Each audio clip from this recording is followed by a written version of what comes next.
Hi everybody, my name is Victor with Line 6, and I'm hanging out down here at Sam Ash today to give you guys sort of an overview of our newest floor processor, our multi-effects and amp modeling unit, the Helix.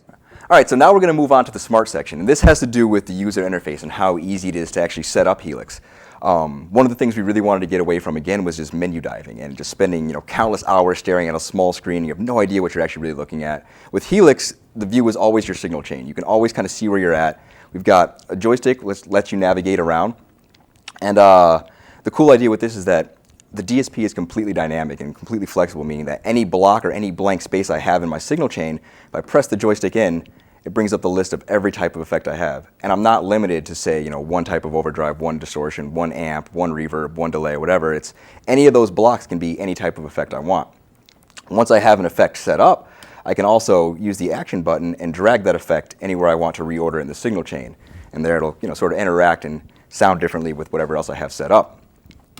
The other idea is that I can take the joystick and press down on any of the effect blocks that I've picked up, and it'll automatically split into a parallel routing.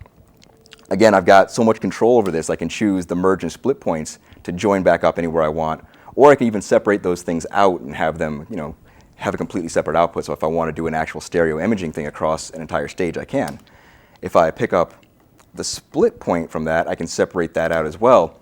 The idea here is that I can do this 4 times and have 4 completely independently processed signal chains, right? 4 separate inputs, 4 separate chains, 4 separate outputs. So if I wanted to run 2 guitar players, a vocal mic, and a bass player through Helix, all with independent processing and all reaching separate outputs, I can. So there's enough processing on this board to be able to do that. So as you can see, the routing options on Helix are pretty endless, but we still wanted it to be easy to navigate, so we've included touch-sensitive foot switches.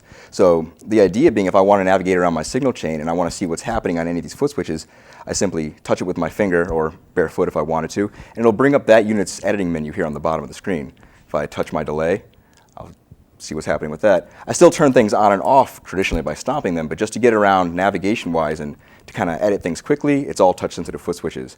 The other idea is that setting up any more complex control, like parameter control to an expression pedal, is easily done on Helix as well. And so I'll tap something to highlight it, and then the encoders here also press in. So say I want to control the mix of my reverb. With an expression pedal, I simply touch the encoder, tell it to learn a controller, and then move that expression pedal.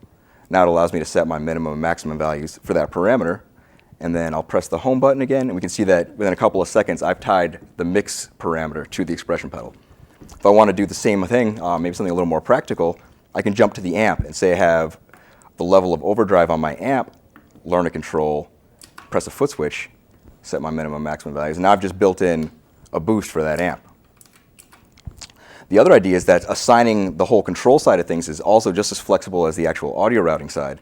So I could tap my reverb to highlight it and then tap and hold another button, press OK, and I can completely reassign the pedal board any which way I see fit. If I want multiple things to be assigned to one pedal, I can do that just as easily, just by tapping and then tapping and holding something that already has something assigned. And you can see I've moved my reverb now to the same pedal that had the overdrive boost.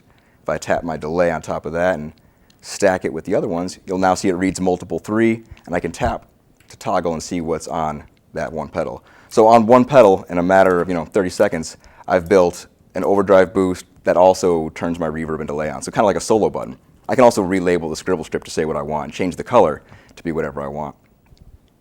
All right, so all that is some of the more deep dive kind of stuff that we can do with Helix as far as how flexible it is and some of the stuff we can pull off.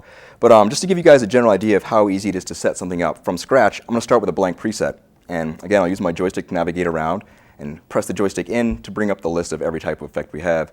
And I'm just going to start by putting an amp and a cab in there, scrolling left and right to choose which model I want. So 38 amp models in here. Probably take a guess at what some of these are, right? But we'll do the Brit Plexi normal amp, and anytime I've got dots on the side of my edit menu, it's telling me I have pages I can scroll over. In this case, it's the preamp section, the power amp section, and the cabinet section as well. From there, I can just go over to the end of my signal chain, give myself a little bit of reverb. We'll do a room reverb. Then I'll add in an overdrive pedal as well. And for all you dudes thinking, that's not where overdrive goes, anytime I place an effect, I can use the action button to kind of reorder things. So you're never stuck with the order you want to put things in, and you can stack multiple effects any which way you see fit. Then I'll also grab a little bit of delay here. and I'll pick up that delay and press down on the joystick to split to a parallel pathing. This way, all my delay trails aren't going to feed into my reverb and kind of muddy things up. So within a matter of seconds, I've already got the audio side of things set up. We can hear how that sounds.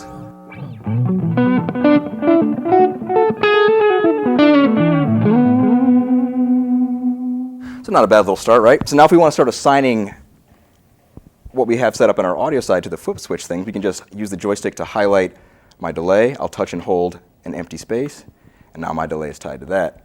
Do the same thing for reverb. And then we'll do the same idea for the overdrive pedal. So in less than a minute, I've already got an amp sound with an overdrive, delay, reverb, all set up whichever way I want, and I've assigned controls to them to turn things on and off inside of the preset. So as you guys can see, it's super easy to get around on this. Navigation is just done in a matter of seconds. Within 5 minutes, you can learn 90% of what you need to know about Helix as far as just setting up general tones. And then, of course, we have plenty of options for deep diving if you want to configure this thing to route your audio in all sorts of funky ways. The options are there for you.